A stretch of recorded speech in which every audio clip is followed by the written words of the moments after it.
আসসালামু আলাইকুম everyone, welcome back to TNT lessons. আমরা আজকে ইয়াংস ডাবল স্লিট এক্সপেরিমেন্ট থেকে কিছু ম্যাথ দেখব। আগের ভিডিওতে আমরা দেখে এসেছি যে পাথ ডিফারেন্সের ফর্মুলা, nth ব্রাইট ফ্রিঞ্জের ফর্মুলা, nth ডার্ক ফ্রিঞ্জের ফর্মুলা এবং ফ্রিঞ্জ উইডথের ফর্মুলা। এই কিছু ফর্মুলা ইউজ করে আমরা এখন কিছু ম্যাথ দেখব। ফার্স্ট ম্যাথে আমরা চলে যাই। এখানে কি বলেছে? In a biprism experiment, the eyepiece was placed 120 cm away from the source. The distance between two virtual sources, অর্থাৎ যখন সেকেন্ড কেসে এই S1 আর S2 দুটো ভার্চুয়াল সোর্স হিসেবে কাজ করে, তাহলে এখান থেকে একটু এই স্ক্রিনের ডিস্টেন্স যেটা বলা হয়েছে capital D equal to 120 centimetre. আমরা সবগুলোকে মিটারে নিতে চাই, এই কারণে এটাকে মিটারে কনভার্ট করে দিলাম। তারপর বলেছে the distance between two virtual sources was এত, অর্থাৎ দুইটা স্লিটের মাঝখানের যে ডিস্টেন্স স্মল d 0.075 সেন্টিমিটার। এটাকে যদি মিটারে নিই তাহলে 7.5 into 10 inverse 4 metre. Find lambda, আমাদেরকে ওয়েভলেন্থ অফ লাইট বের করতে বলেছে।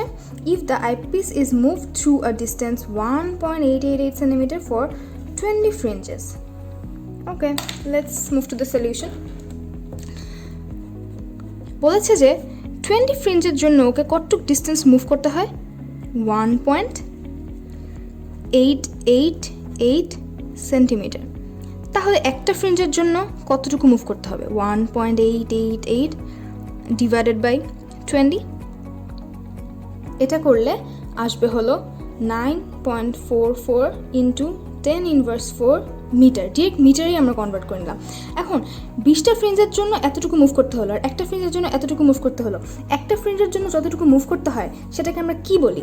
ফ্রিঞ্জ উইডথ বলি না? একটা ফ্রিঞ্জের জন্য যতটুকু মুভ করতে হয়, অর্থাৎ একটা ফ্রিঞ্জের উইডথ, যেটাকে আমরা বিটা দিয়ে ডিনোট করেছিলাম। তাহলে আমরা বের করে ফেললাম যে fringe width equal to 9.44 into 10 inverse 4 metre. এখন আমার কি বের করতে হবে? ল্যামডা। আমরা জানি fringe width equal to lambda D by small D.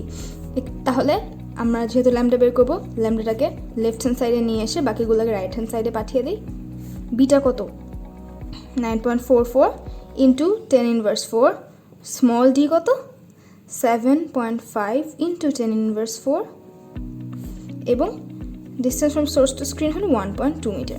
এটাকে ক্যালকুলেট করলে আমরা পাবো 5.9 ইন্টু 10 ইনভার্স 7 মিটার। এটাই হলো আমাদের অ্যান্সার। নেক্সট ম্যাথটা যদি আমরা দেখি, এখানে বলেছে a light source emits light of two wavelengths 4300 angstrom and 5100 angstrom।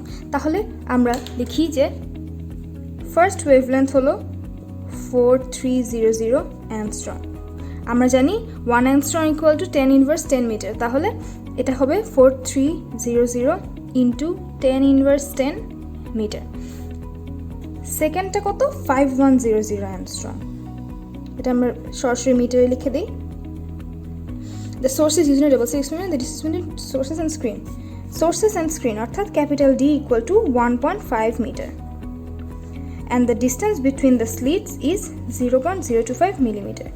Small d equal to 0.025 millimeter, which is 0.025 into 10 inverse 3 meters. এখন আমাদেরকে বলেছে যে calculate the separation between the fringes due to these two wavelengths. Separation between the third order bright fringes. Third order bright fringes বের করার জন্য আমাদের n equals to 3, আর আমরা ফার্স্টে x1 বের করব, তারপর x2 বের করব, তারপর তাদের মধ্যে যে ডিস্টেন্সটা সেটা মাইনাস করে বের করব। তাহলে ফার্স্টে আমরা x1 বের করি। আমরা কি দেখেছিলাম? ব্রাইট ফ্রিঞ্জের জন্য x equal to n lambda d by d। তাহলে x1 equal to n lambda d by d। n এর ভ্যালু 3, lambda এর ভ্যালু 5100 into 10 inverse 10, আর ক্যাপিটাল D এর ভ্যালু 1.5, স্মল d এর ভ্যালু কত? 0.025 into 10 inverse 3। তাহলে x1 চলে আসে হলো 0.0774 মিটার। আমার মিটারে নেওয়া পছন্দ, যে কোনো ইউনিট রেখে করা যায়। তারপর সিমিলারলি আমরা x2 বের করব, এটা ল্যামডা 1, এটা ল্যামডা 2, বাকি দুইটা প্যারামিটার কিন্তু সেমই থাকে, বাকি তিনটা সরি। তাহলে ল্যামডা 2 কত, ও এটা তো ভুল বসিয়েছি, এটা 4300 হবে, সরি তবে ক্যালকুলেটার আগে থেকে বের করে রেখেছি তো। তাহলে 5100 ইন্টু 10 ইনভার্স 10, আর ক্যাপিটাল ডি হবে 1.5, স্মল ডি এর ভ্যালু 0.025 ইন্টু 10 ইনভার্স 3, তাহলে এটার ভ্যালু আসবে 0.0918 মিটার। এখন বলেছে যে separation between the third order bright ফ্রিঞ্জেস, তাহলে এই দুইটা ডিফারেন্স বের করতে হবে। therefore x2 minus x1 equal to 0.0918 minus 0.0774, এটার ভ্যালু আসে 0.0144 মিটার। তাহলে এটাই হলো আমাদের অ্যান্সার। নেক্সট ম্যাথটা যদি আমরা দেখতে চাই, এখানে কি বলেছে, both dark and bright fringes are equal in length, অথবা এইটা beta equals to lambda D by d. এই যে আমরা আগের ভিডিওতে এই প্রুফটা দেখে এসেছি যে যখন আমরা ব্রাইটের কেসে নেই এরকম এনকে একবার 1 একবার 2 ধরে এরকম বের করে দুটো সাবট্রাকশন করলে ল্যামডা ডি বাই ডি আসে।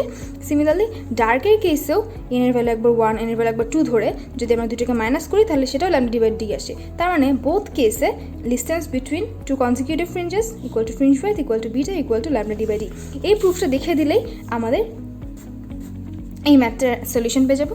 এরপর বলেছে proof that the fringes produced by shorter wavelength will be narrow compared to those produced by larger wavelength. তার মানে ফোন নাম্বারে বলতে যাচ্ছে যে শর্টার ওয়েভলেন্থ হলে ফ্রিঞ্জ ন্যারো হবে, আর যদি ওয়েভলেন্থ বড় হয় তাহলে ফ্রিঞ্জ উইডথ তো বড় হবে। আচ্ছা, আমরা এই যে এই ফর্মুলাটা থেকে যদি আমরা বলতে চাই beta equals to lambda D by d, যখন ইয়াংস ডাবল স্লিট এক্সপেরিমেন্টের ক্ষেত্রে distance between slit and screen same থাকবে, distance between two slits same থাকবে, তখন বাকি কী থাকে বিটা আর ল্যামডা, যদি এই দুইটা কনস্ট্যান্ট থাকে তাহলে এই দুইটা কি প্রপোর্শনাল না? এই যেহেতু এই দুটো কনস্ট্যান্ট আর এটা উপরে আছে তাহলে বিটা প্রপোর্শনাল টু ল্যামডা, এটা আমরা লিখতে পারি। আর আমরা জানি ডিরেক্টলি প্রপোর্শনাল রিলেশনের ক্ষেত্রে কী হয়, যদি ওয়েভলেন্থ বাড়ে তাহলে ফ্রিঞ্জ উইডথ বাড়বে, যদি ওয়েভলেন্থ কমে তাহলে ওয়েভলেন্থ যদি কমে তাহলে ফ্রিঞ্জ উইডথও কমে যাবে। তাহলে এখানে যেটা বলেছে যে fringes produced by short wavelength will be narrow compared to those produced by large wavelength, এটা আমরা প্রুফ করতে পারবো না। এই স্টেটমেন্টটা প্রুফ করলে কিন্তু আমরা এটা লিখে দিতে পারি। এটা হঠাৎ করে এই কোয়েশ্চেনটা দেখে হয়তো একটু কনফিউজিং লাগবে, কিন্তু আমরা যদি একটু চিন্তা করি তাহলে দেখবো এটা আসলে তেমন কিছুই না। তাহলে এই কিছু ম্যাথ ছিল আমাদের, এই কয়েকটা ম্যাথ যদি আমরা পারি তাহলে এই চ্যাপ্টার থেকে মোটামুটি আমাদের সিলেবাসের বাকি ম্যাথগুলোও পারা যাবে। So thank you for watching this video.